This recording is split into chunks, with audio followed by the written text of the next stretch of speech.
Ma'am, please check. Is it available now? Yes. So students, we have read till paragraph 4. So we are continuing with the paragraph 5. So it is, and true to his word, that little elf began to do Patrick's homework. As that dwarf, that elf said that he was cursed, but as he made a promise, उसने promise किया था ना Patrick के साथ that I'll do your homework. So अपना word रखने के लिए, अपनी बात रखने के लिए, that little elf began to do Patrick's homework. Although he started doing his homework, except there was one glitch. See, the meaning of glitch has been given in your book. This is an informal word. Basically, this is used for a fault in a machine. ठीक है, अगर machine में कोई fault आ जाए तो हम basically उसके लिए ग्लिच वर्ड यूज करते हैं, which hinders the machine to work properly. इससे होता क्या है, अगर कहीं ग्लिच आ जाए तो उससे हम अपना जो वर्क है, we cannot do that work properly, right? So here the glitch means hitch or problem. यहाँ इसका मतलब है problem. Means उसने पैट्रिक का होमवर्क करना तो जरूर शुरू किया, बट उसमें एक प्रॉब्लम थी. The elf didn't always know what to do and he needed help. क्योंकि एल्फ कौन से जमाने के एल्फ हैं, वो बहुत पुराने जमाने के एल्फ हैं. सो उसको कुछ भी नहीं आता था. Alf didn't know always know what to do. उसको पता ही नहीं था कि करना क्या है. And he needed help. So he again started yelling. चिल्लाना शुरू कर दिया उसने. Help me, help me, he'd say. And Patrick would have to help in whatever way. और पैट्रिक जैसे भी उसकी हेल्प कर सकता था उसको वो करनी पड़ी. I don't know this word. The elf squeaked while reading Patrick's homework. So मजेदार बात है कि जब उसने काम करना शुरू किया, suppose he started doing English work, so he just started yelling in a high pitched voice. The meaning of squeaked is high pitched voice. And beta, I hope you all are sitting with your pencils, with your books open, and the meanings that I have written on my screen, you must write those meanings on your own respective books, right? आपको ये सारे meanings पता होने चाहिए, because I can ask any of the meanings in question paper, in test or any other way, right?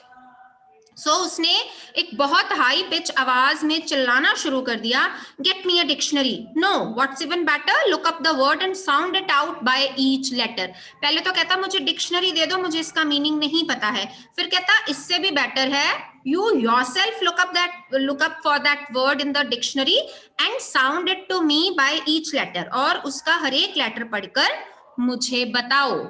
When it came to maths, अब English की turn हो गई. Now first subject was English and Patrick helped the elf by looking out the words in the dictionary. Now came the turn of maths. Patrick was out of luck. Patrick बिल्कुल जैसे उसका luck उसका साथ ही नहीं दे रहा था, because there was an assumption in Patrick's mind that elf must be knowing everything and he would help him in doing maths work, but he was out of luck. उसका जो किस्मत थी उसका साथ नहीं दे रही थी. What are times tables? The elf shrieked. See, the meaning of shrieked has also been given in your book. That is, gave a short, high-pitched cry. Means बेटा देखो, चिल्लाने को हमने अलग-अलग words में use किया है. कहीं हमने उसको yelled बोल दिया है, कहीं हमने उसको squeaked बोल दिया है, कहीं हमने उसको shrieked बोल दिया है. So you must involve these words into your dictionary to improve your language, right? So shrieked is gave a short high pitched cry. फिर वो चिल्लाने लगे. ये टाइम टेबल्स क्या होते हैं? We elves never need that. हम elves को उनकी कभी भी जरूरत नहीं पड़ती. Now see the picture. Actually Patrick is doing his homework himself. Elf is only taking his help.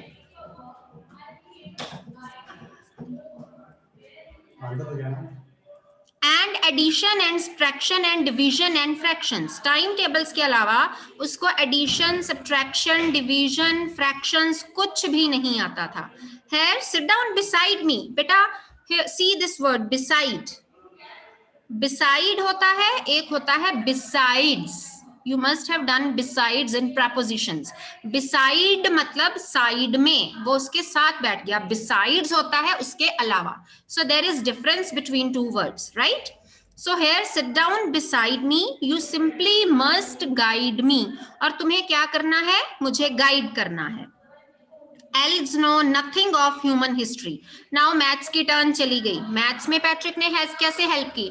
उसको एडिशन करने में, सब्ट्रैक्शन करने में, डिवीजन करने में, फ्रैक्शंस करने में, टाइम टेबल्स करने में.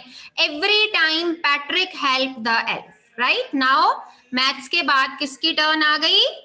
Human history. Elves know nothing of human history. To them it's a mystery. देखो उन्होंने ना इस बुक में काफी सारे राइमिंग वर्ड्स दिए हैं, जैसे ग्लिच का दिया था हिच के साथ, ब्रिचेस का दिया था उसके साथ, ब्रिचेस का किसके साथ दिया था? ग्लिचेस के साथ. यहाँ हिस्ट्री का दिया है मिस्ट्री के साथ. राइट. सो काफी उन्होंने राइमिंग वर्ड्स ऐड करने की भी कोशिश की है. सो एल्फ्स को ह्यूमन हिस्ट्री के बारे में नहीं पता कुछ भी.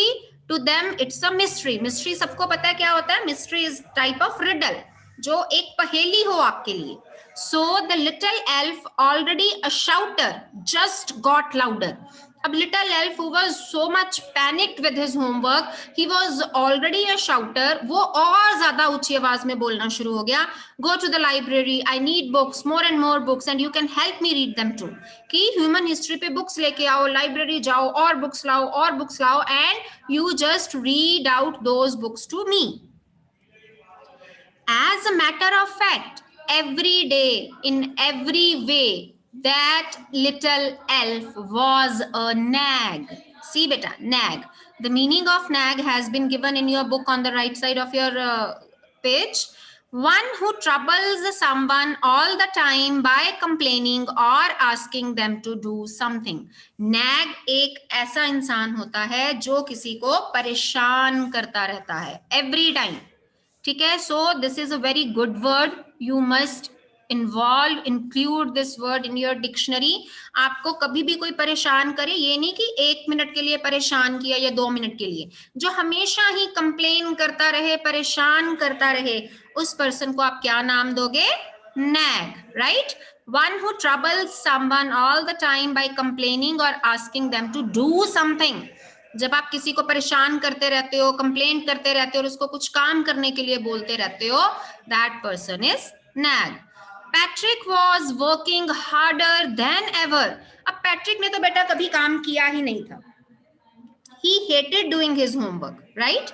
तो उसने तो कभी काम किया ही नहीं था. But now he was working harder than ever. इतना हार्ड वर्क तो उसने कभी भी नहीं किया जितना वो अब कर रहा है. And was it a drag? See, the drag is again an informal word, something dull and uninteresting.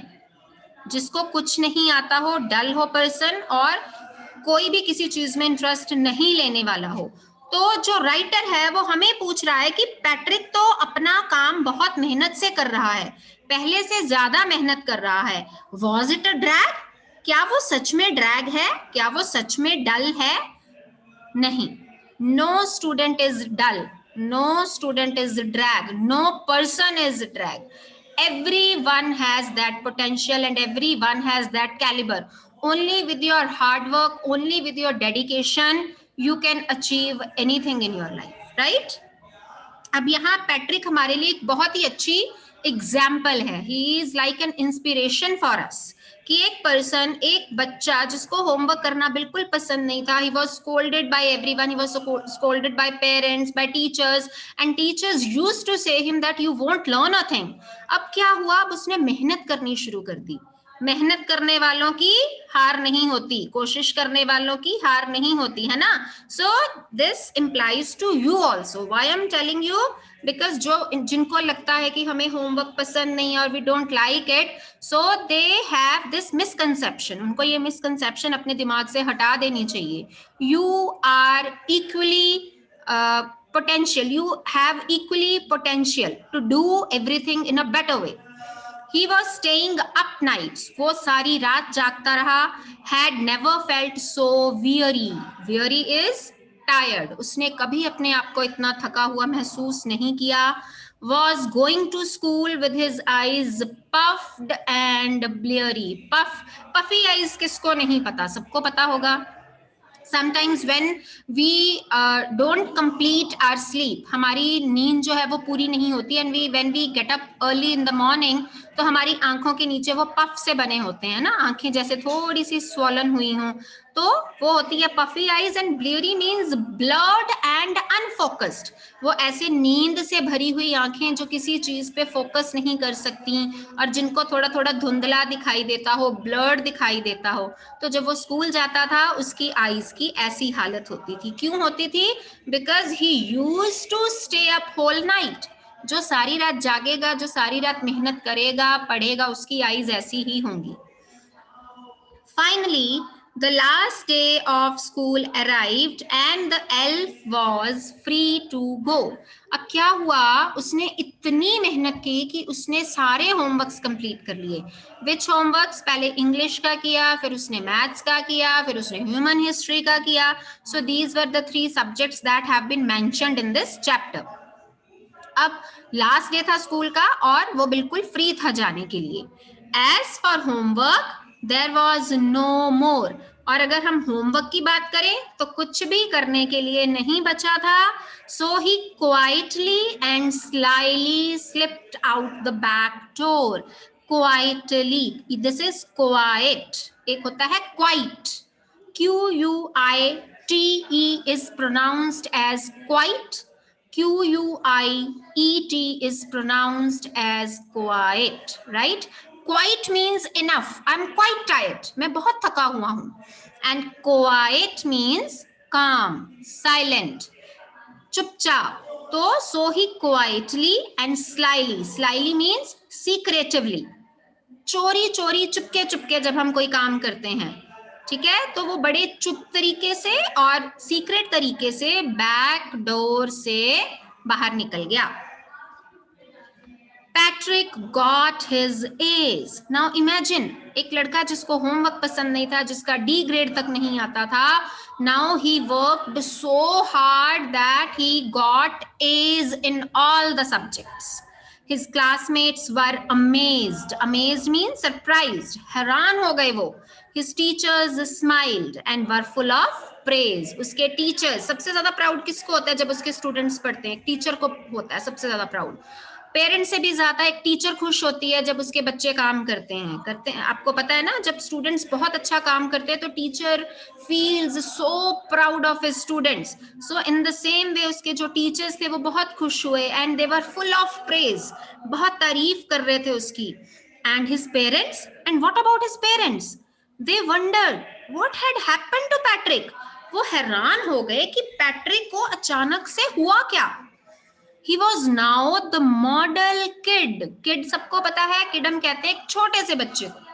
एक छोटे से बच्चे को जो एक अपनी बिल्कुल इन्फेंसी के बाद अपना चाइल्डहुड स्टेज में होता है, उसको हम किड बोलते हैं. बट यहाँ हम पैट्रिक को किड बोल रहे हैं, है तो वो बच्चा ही. He was now the model kid. Model means जो सबके लिए एक आइडल हो, सबके लिए एक इंस्पिरेशन हो. Cleaned his room. अब पैट्रिक ने पढ़ने के साथ साथ क्या शुरू कर दिया? He started cleaning his room. Did his chores. Chores means work that must be done every day, often boring. अपने रूटीन के काम. बेटा, don't pronounce it chores. Chores is a wrong pronunciation. This is chores. CH says ch. Here ch है वो, right. तो उसने अपने routine के सारे काम करने शुरू कर दिए. वॉज चीयरफुल, बहुत खुश था वो. नेवर रूड, कभी किसी के साथ रूडली बात नहीं करना. Like he had developed a whole new attitude. Attitude is a feeling about someone और समथिंग. आप सबको पता है एटीट्यूड क्या होता है. We all have our own attitudes. So उसका जो एटीट्यूड था, ऐसे लग रहा था कि बिल्कुल एक नए तरीके का एटीट्यूड उस लड़के में डेवलप हो गया है. You see, in the end Patrick still thought he had made that tiny man do all his homework. So here is the twist of the story. In the end, Patrick के दिमाग में अभी भी वही impression था कि उसने वो tiny man से, उस elf से अपना सारा काम करवाया है. But he is totally wrong. But I'll share a secret. तो यहाँ मैं आपसे एक secret share करती हूँ, just between you and me. वो सिर्फ हमारे और तुम्हारे बीच है. It wasn't the elf. Patrick had done it himself. So ये elf ने काम नहीं किया था, बल्कि किसने किया था? पैट्रिक ने खुद किया था. What was elf doing? He was just squeaking. He was just yelling. He was just shrieking on Patrick. Go and bring dictionary. Go and bring books. I don't know timetables. I don't know addition, subtraction, division, fraction. So he needed help of Patrick in every way, in every subject. And it was Patrick who stayed up for the whole nights, who used to go to the library and used to bring out the books, used to bring up the dictionary, and he read all the things himself. And in this way, he completed his homework himself. So I hope this chapter is clear to you and you must have enjoyed the story. Now we'll discuss the chapter part between you and me. If you have any doubt, you are always welcome and you can ask me. Thank you so much, beta.